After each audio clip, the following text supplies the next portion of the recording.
So hi, I'm interviewing you for a podcast named 542 Humans. Can you start with introducing yourself and telling me a little bit about who you are? Yeah, sure. So I'm Estelle. So right now I work as a product manager. I've been working in the industry for 5 years now. But before that, my aspiration was actually to be a psychologist. So I went a different way, I guess. Um, I'm still interested in psychology, mental health. On the side, I also have a server just focusing on loneliness and how do we tackle our modern age troubles. So yeah, that's a short summary. Do you want to share your age and where you're from? Yeah. So I'm 29. I'm from Australia, Melbourne, Australia. Nice. Do you live on your own, alone, or how do you live? No, I actually live with my partner. So my partner, he's working at a university, doing electrical engineering. Okay. Um, okay. We start with the first question. Is how do you feel right now? Sorry. How, Okay. how do you feel? Yes. Uh, a bit nervous, I have to say. Yeah. Sorry. Was that something wrong? Hmm? No, it's not wrong. A little bit nervous. All right. Um, what are you worried about in general in your life? What are things that is worrying you? What's worrying me? That's a big question. So I think my main worry in life is I have a sister, so she's my younger sister, and she's diagnosed with severe autism. Um, with her, I feel like she's made me a stronger person, but I think growing up, I always felt a bit unstable with family, finances, and that sort of thing. Um, so looking towards the rest of my life, I'm just thinking, oh, how do I financially support her once my parents are gone? And, what's her future basically? So, I mean, I have that worry, but there's also other worries like, when am I going to have kids or, um, where's my future going? I guess those are quite normal worries. Hmm.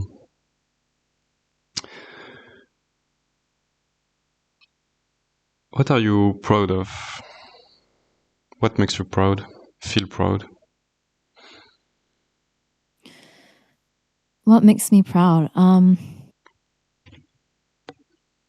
there any sensitive topics I can't talk about? It's too sensitive for. Is it what you? I'm not sure I Oh understand. no, are there any topics I can't talk about? For example, like that might be triggering. Oh no, you can talk about anything. Okay, that's no worries. I think so far in my life, I'm just proud of where I've gotten to so far. So, um, when I was a teenager, I actually, I don't know, I had like severe depression. Like life wasn't going well. We were really poor all the time. But I think from that period, I don't know. I think one day I wanted to take my life. And I remember that moment so clearly. Like I was so ready to just jump in front of a car or something, and then I looked back, and my sister was there. She just came home, and I was about to leave the house, and I think like she just made me feel different. I guess like I have a purpose, and I think once you follow that purpose, you tend to do better. You ignore the things that might be your flaws or your weaknesses. And I think, I don't know, from that point in time, I think I've come a long way. So I think I'm just proud of, the journey I've taken. You seems to care a lot about other people, because you say you want to, like, being a psychologist is helping other people, and so I wonder, how do you manage to find a balance in taking care of yourself and taking care of other people? That's actually a good question. I think I recently realized that I do take care of other people more than myself. I think in the last 2 years, I've been going through burnout. So, what I did realize with my doctor, he said that, yeah, you don't do anything for yourself. You need to start thinking about that. And I think that's my recent struggle, was like, how do I take care of myself? Um, what are the needs of a person? Because I know I can go to gym, I can eat healthily, and things like that. But apart from that, I think I just enjoy helping other people. Mm-hmm. It's just something I've been used to, but now I realize it. Do you like? How do you help people? Like, is there a way? Like, I think there must be a way, like a healthy way to help people, and ways of helping that are a little bit toxic for yourself, maybe. Do you? Yeah, I don't know if, like, are you sometimes feeling like you're helping too much, or yeah, I don't know. Um, yeah, I think sometimes I pack my schedule a lot. So, um, if let's say, I have a full day of work, or I have other commitments, and someone messages me that they need help, or they need someone to listen, or just anything, right? I would actually consider just stopping what I'm doing and just listening. Um, that's I don't know. That's the extent of how I would generously give my time if someone needs my help. I think it's just that growing up, no one sort of. I don't see many people supporting others. Like, I think I just grew up in that environment. So I've just sort of taken that role of stepping in and listening to someone if they needed it. Um, I've lost people to, loneliness, and just people not understanding someone else and just like stigmatizing them. It could be, because they have a certain mental illness, or they can't do a certain thing. And I do empathize with that. I think that's um, like, everyone has their own journey and they deserve to be listened to, basically. Mm-hmm. So it's not a related question, but do you have faith or believe in something, maybe a religion or? No, I'm not religious. If you're asking about like my wider frame Mm-hmm. of perspective, or like how do I see the world, I just think we're just very lucky that we're here on Earth just by chance. Like, I know that might sound silly, but I think that's just my way of optimistically seeing the world. But I used to be religious a long time ago. I was Christian. And you stopped? Like, why did you change? It's I think Christians will understand this. It's just like you go through this constant battle of figuring out, okay, is there a God? And I will put my faith into it, like because of good things that happened to me. But I think over time, if God doesn't answer you and you constantly pray and you know things just go the way that you don't think it should, Hmm. yeah, you just tend to lose faith. And if you want to like debate it philosophically, like if God is good, why is there evil and things like that? I just think over time I've just lost my faith in myself and also just in terms of like reasoning. Did you choose to like? Did you become Christian because you chose it, or because of like social acceptation, and because your parents were Christians, so you have a Christian education and this kind of stuff? Yeah, I think it was because of my dad. He was never religious. So most of his life until 45, he was very much an atheist, and he would also say negative things to other people's face about religion. And then one day um he went through a lot of things and went to severe depression, and someone brought him to church. And the fact that he changed so much, it made me want to believe in it. But it's also the expectation that, oh yes, I'm your daughter, I have to do this. So I think I just followed his word for a while. And did you like it when so you were younger, I guess? I think church gives you a community. There's not many places in society right now where you can gather and people are very supportive to you.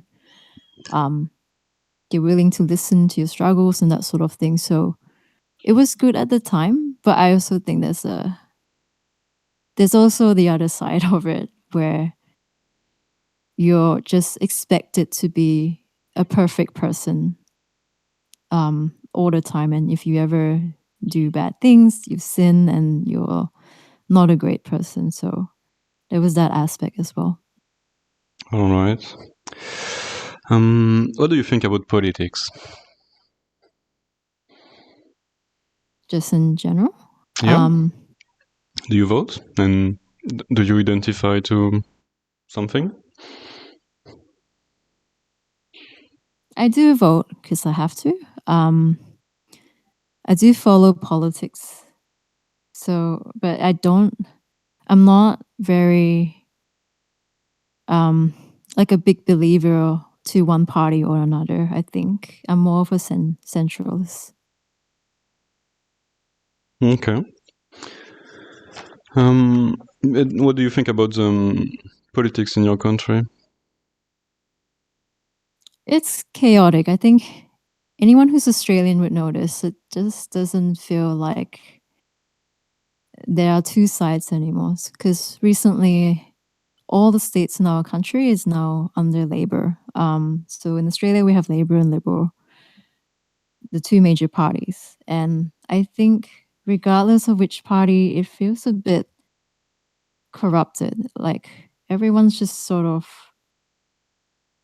doing things, sort of making policies, but just for the short term and only in favor of the big banks or the big corporates. And I think it's just not going the right direction. So if you get me to talk about politics, it gets pretty negative. And I think the same sentiment is with a lot of Australians. We're just not very happy with our country.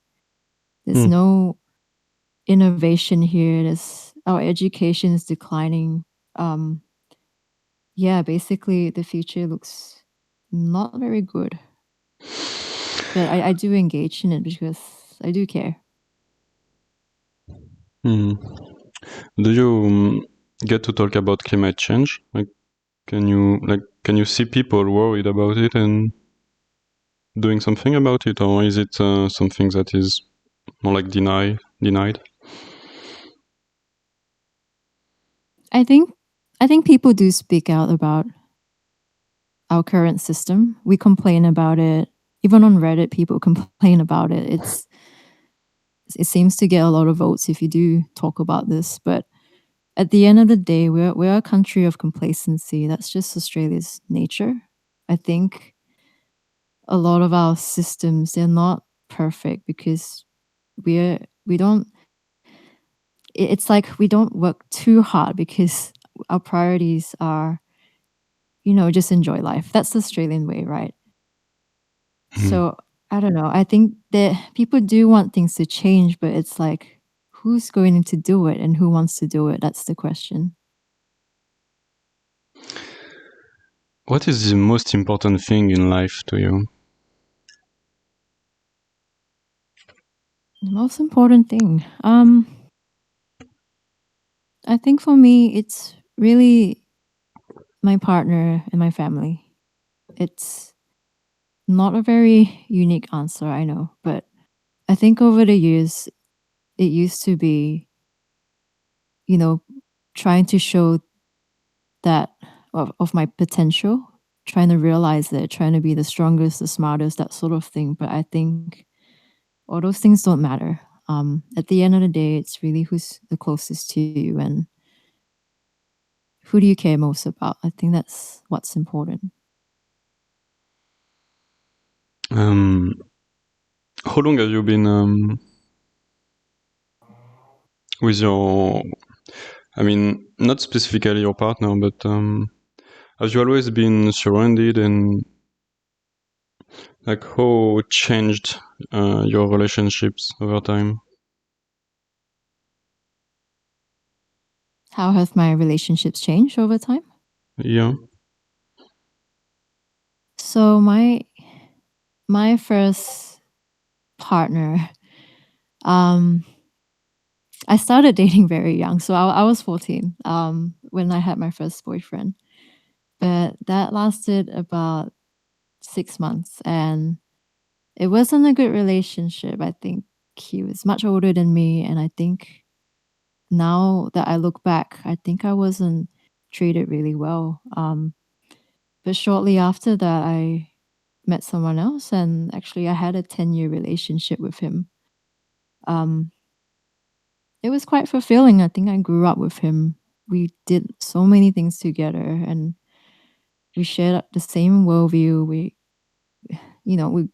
did hobbies together like photography or drawing or art. He's very artistic. But I think after that, um, I realized I wanted to pursue another direction and I wanted to question things. So that really driven me towards, the sciences or I think people call it STEM nowadays, but I feel like he didn't have that same curiosity as myself. So over time, we sort of drifted. And it took me about 4 years to work up the courage to say that I think we're not meant to be together anymore. Um, so that was really hard. And when it did happen, I spent a year alone and then I met my current partner, and now we're together for 4 years now. I think that Um, was what you were asking. e- um, yeah, kind of. I'm curious. What is motivating you in your darkest hour, like when it's hard to keep going? How do you get motivation?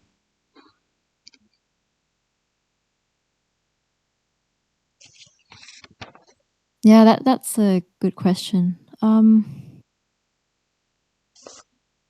I think for me, like if I feel really down and I think I want to give up everything, I always come back to the thought, but who is relying on me? So I can't really give up. Like for example, my sister, I don't think um let's say if I'm gone, she would have a good life at all, or my partner or my friends or that sort of thing. So I think it's that idea of I am actually a stronghold for a lot of people, and I think I need to keep going regardless. I know that's a weird concept for a lot of people, but for me, that's just how I keep strength. If I was just alone and I did things just for myself, I don't think I would have the same drive as, having someone that relies on you.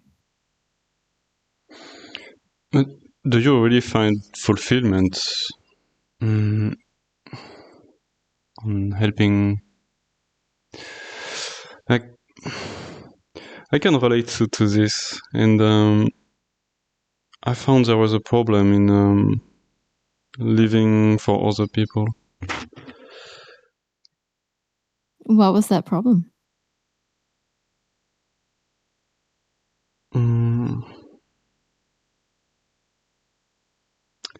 I think at some point you need to live for yourself. Like you need to find your own things.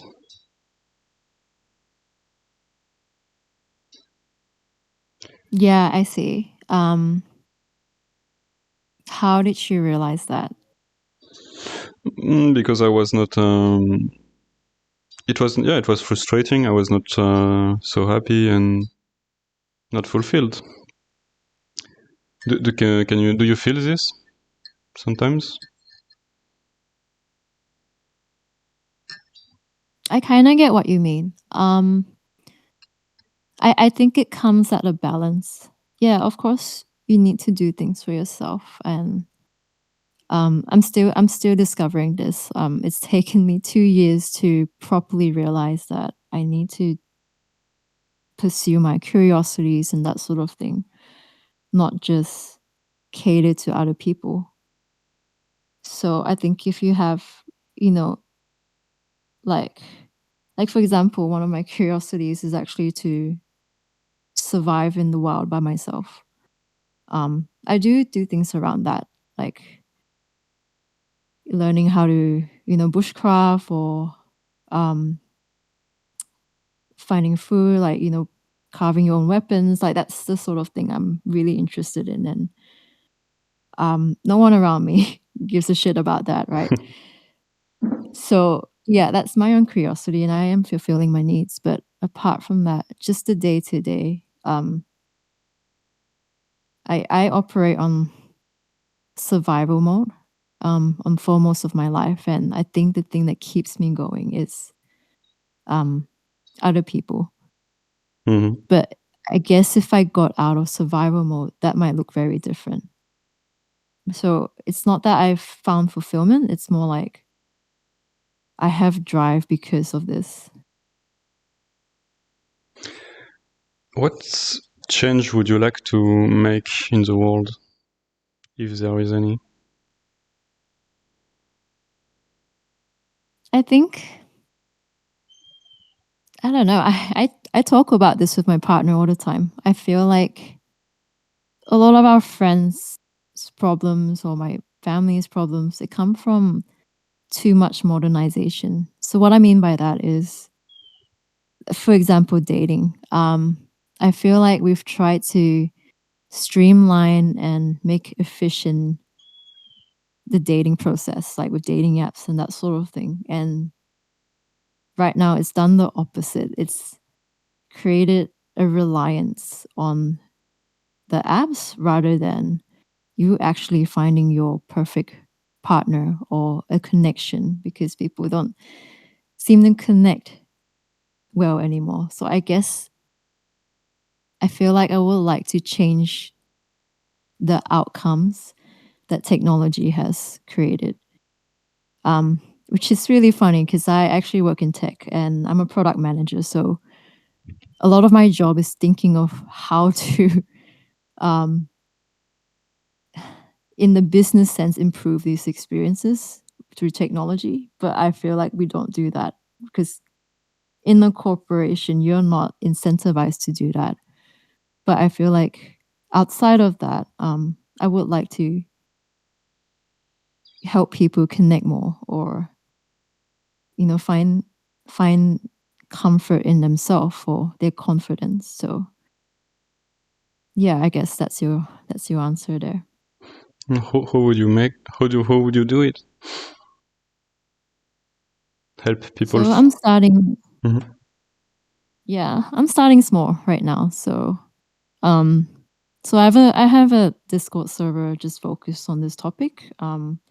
So right now we have this program called Core Buddies, and basically I pair people with similar interests, similar struggles, similar topics they would like to talk about, and hopefully age and region as well, so that they can meet each other. But so far, I found that by just forcing people together on a weekly basis, it seems like people do start to open up and they feel less lonely.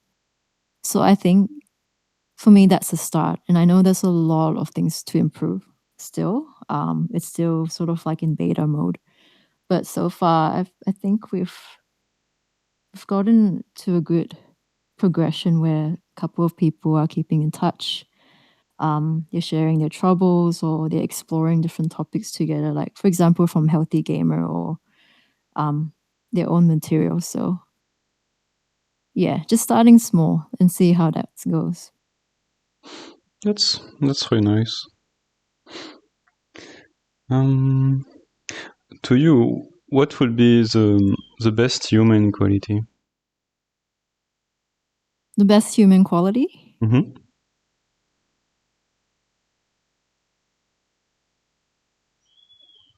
I think the best quality of a human is actually curiosity.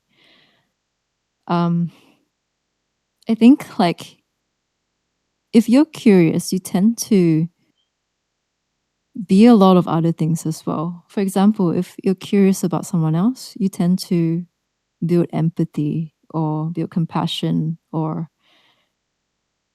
building a world where you want to understand more of what that person likes or what are they thinking, what why do they think a certain way. And I feel like with that you can do so many things. It just creates the best base point to be a person. Um, what would be your most beautiful memory? My most beautiful memory. um I hope it's okay to say, but I don't know. I think my best memory is, so my parents got divorced when I was high school, and I think the last time they um hugged each other Mm. was when I was 4 years old. So that was my favorite memory for some reason. I just felt happy. No. Yeah. There's nothing else to it. I think it's just having happy parents is such a gift.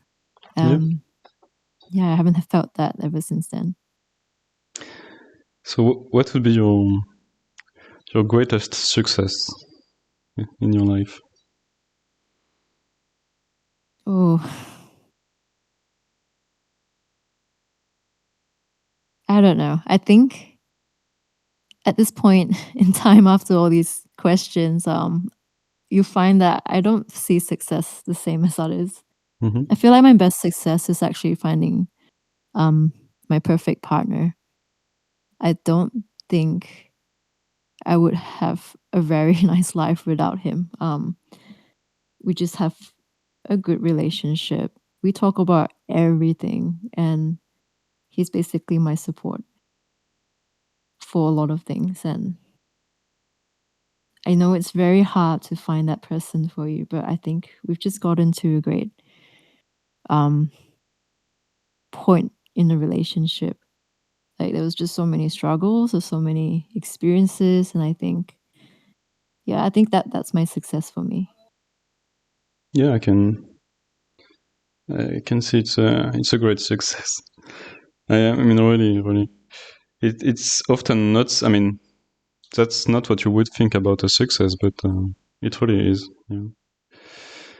Um, Yeah.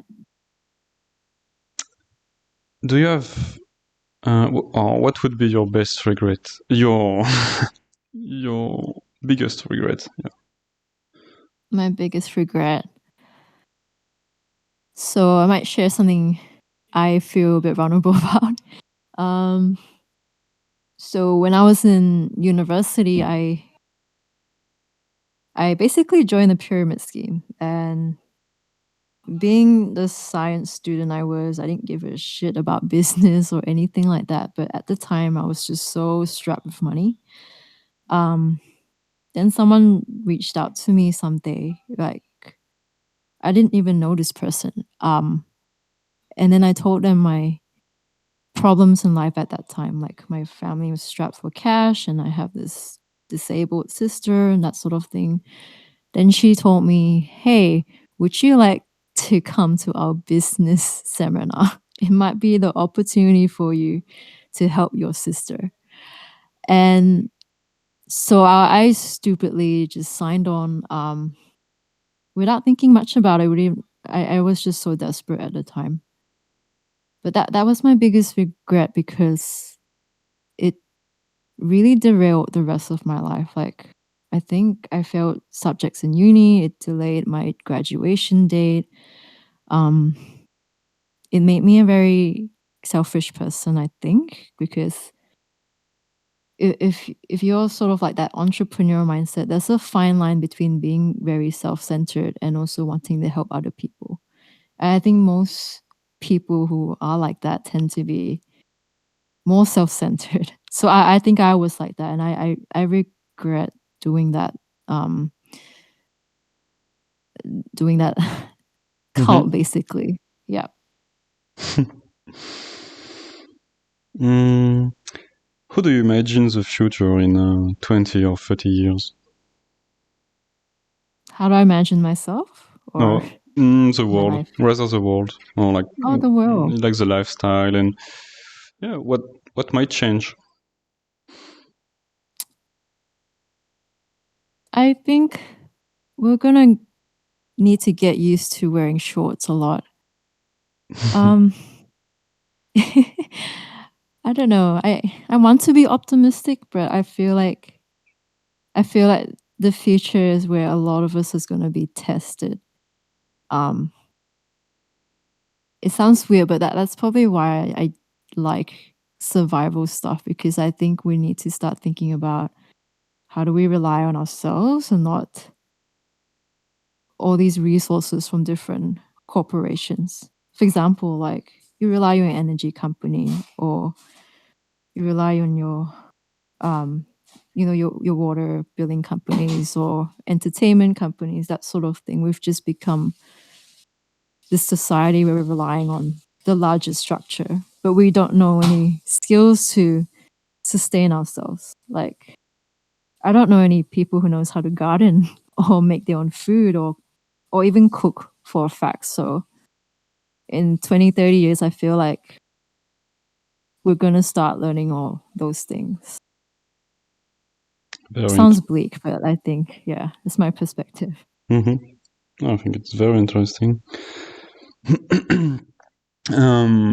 What are you grateful for?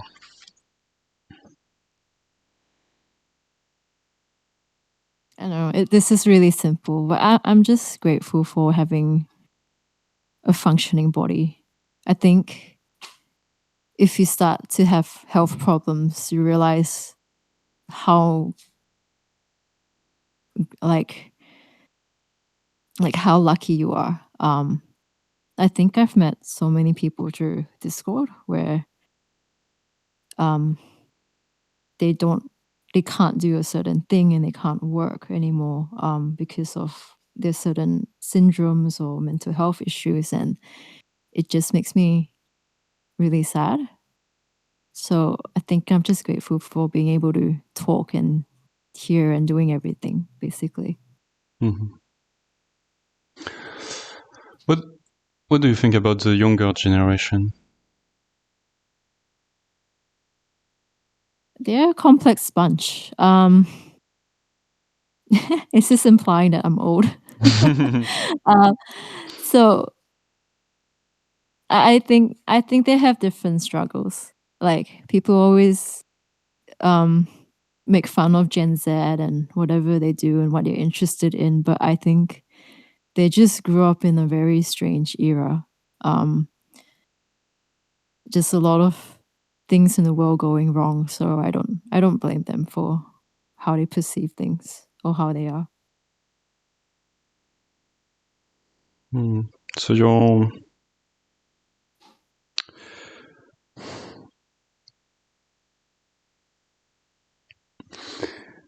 you're optimistic, or I don't know.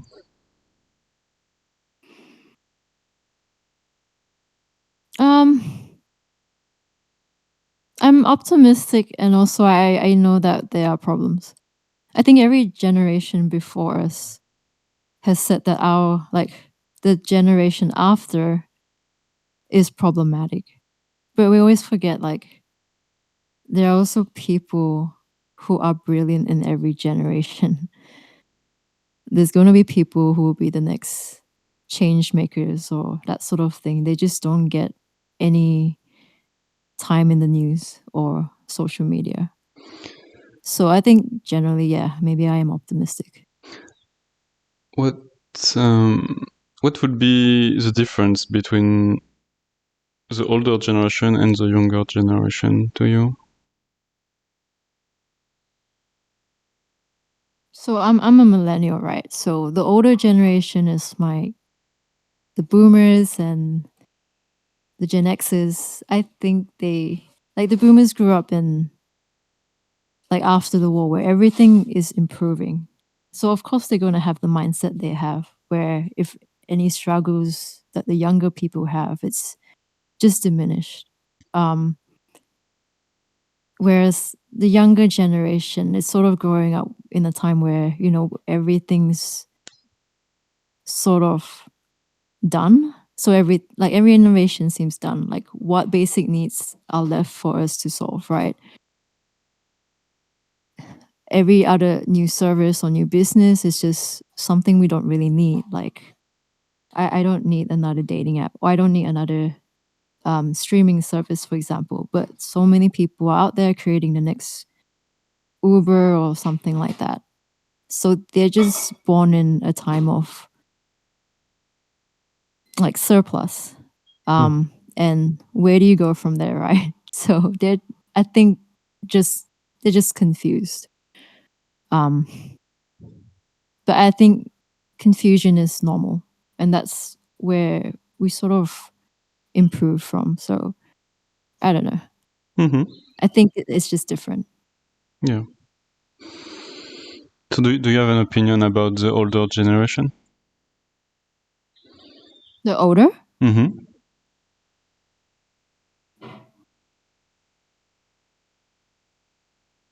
I mean, I think they have their own mindset. I mean, they grew up without devices, no phones, no laptops, this sort of thing. They don't have parasocial relationships. Like when they do talk to other people, it does feel genuine. I think that's a plus for the boomers. That's something I kind of miss for my generation or the younger ones. But apart from that, I feel like they also don't think about other people as much. It might be an Australian thing, actually. Yeah, like the future generations, go solve your own issues, basically, and they're just sort of holding a lot of things to themselves.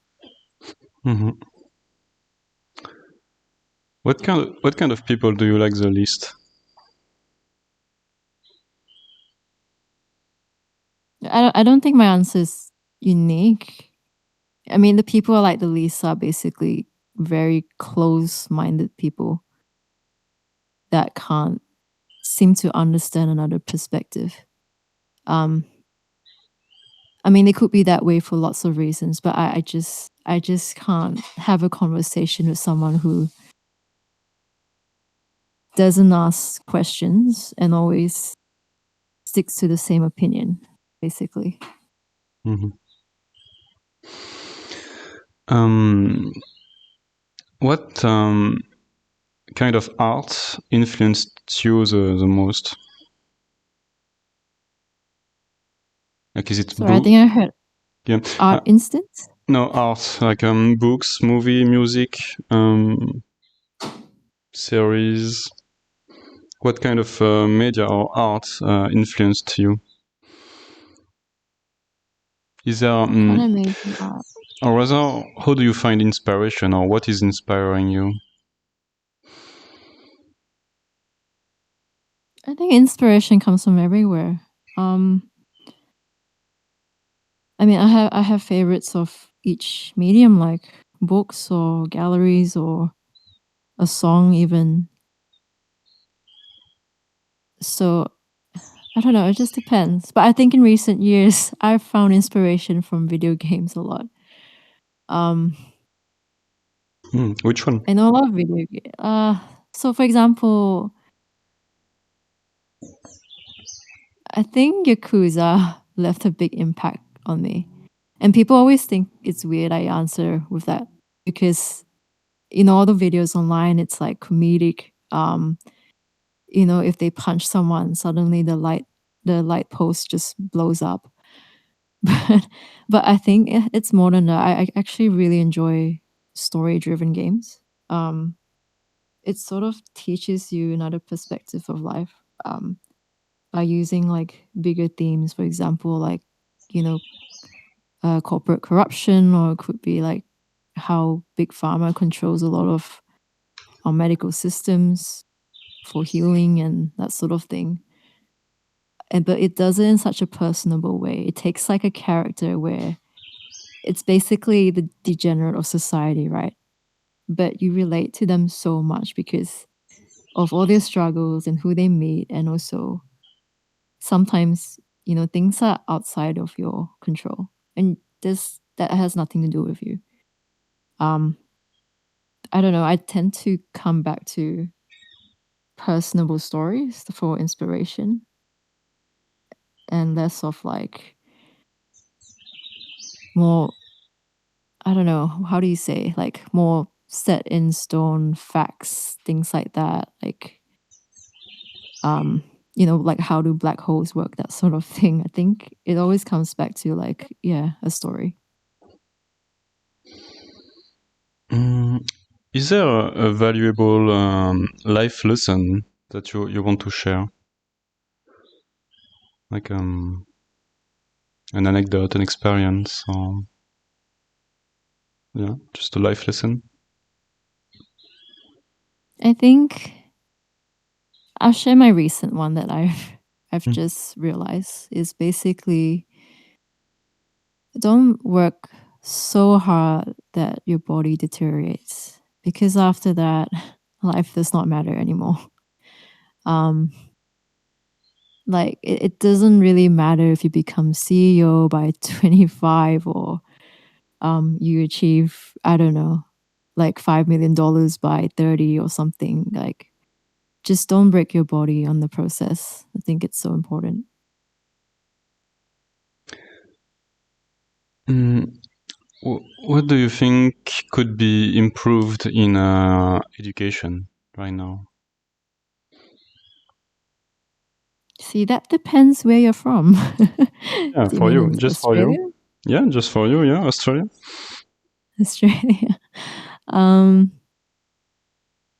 so actually I used to work in education technology. And my particular sector was English literacy. In Australia, I feel like people don't put much of an emphasis on teaching their kids how to read and why that's important. Because if you don't teach your kids proper reading skills, and in Australia, by the way, it's the average year 9 student is still reading at a year 3 or 4 level, and more likely if you're a boy. So there's something we're doing completely wrong. And I think it's because there's not much emphasis on education. So if you don't teach proper English literacy, basically every other subject you do is going to be a struggle, because you need language to even understand math or science or basically anything else. So I think the one thing we need to fix is just the attitude in Australia. Apart from that, I think, once you have the motivation to change our education system, I think everything else just falls in place. But what we're struggling with is just complacency. I think you mentioned it, but do you want to have kids? Yeah, I would like to someday. I hope I can. What do you think about Australia? Australia's a nice country. I think we do really well at protecting our environment, our animals. Some might debate me on that, but if you compare it to every other country, we have a lot of conservation programs for like animals. I mean, there's so much emphasis on that. We protect our parks really well. I think that's a great thing Australia has and does. Apart from that, it's really the work-life culture here. Like most people are quite laid back. Let's say if you're sick one day, no one's gonna expect you to be working. You just go take your sick leave, go live your life. When I had my first job, I just told my manager, just like a passing comment, like, "Oh, I'm just coughing today. So you might not be able to hear me well because we're on Zoom." And she just told me to go home. And I said, "But I can work. There's no reason for me to go home." But yeah, she just called my her boss, just said that okay, she can't work today. She's going home. No one contact her. So yeah, I think it's the good thing about Australia. They do understand that people have lives outside of work. It's not just about working. It sounds so good. So Yeah. it's not very capitalistic and productivist, I guess. Yeah, exactly. Yeah. I have a few French colleagues actually, and they all say the same thing. Yeah. We are reaching an end. So, is there any topics you want to talk about, or anything you want to say? No, not really. Apart from that, it's just a interesting project. I hope more people view your podcast and get into it. It's actually good to talk. So thanks for having me. Sure, my pleasure. So there is two last question. First one is, do you have a book to recommend, or a movie, or a game, or I don't know, something to recommend?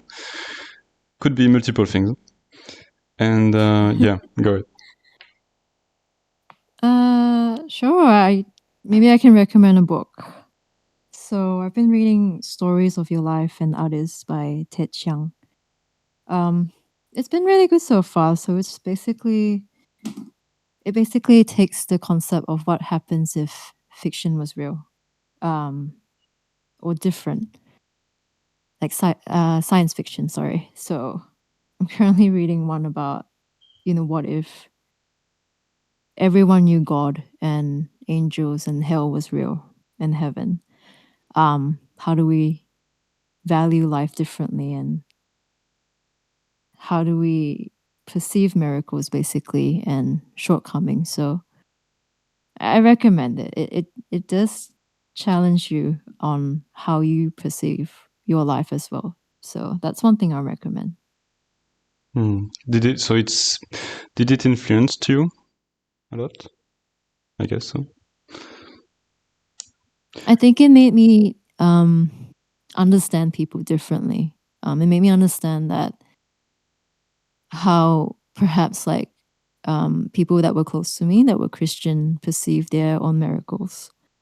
Like miracles are always debatable in our world, but what happens if it just happens? Like, and we know it's from God. What how do you perceive those? And if, let's say, an angel came to earth and accidentally killed your wife, do you see that as a miracle or do you see that as a shortcoming? I think it challenged me in seeing how other people might perceive that, if that makes sense. Mm-hmm.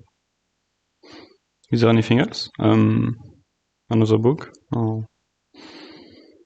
There's lots of stories. I'm halfway, so yeah, I can't tell you too much about it. All right. So, last question. If you would have an advice or a message in a bottle for the next generation to come, what would it be? What it would be?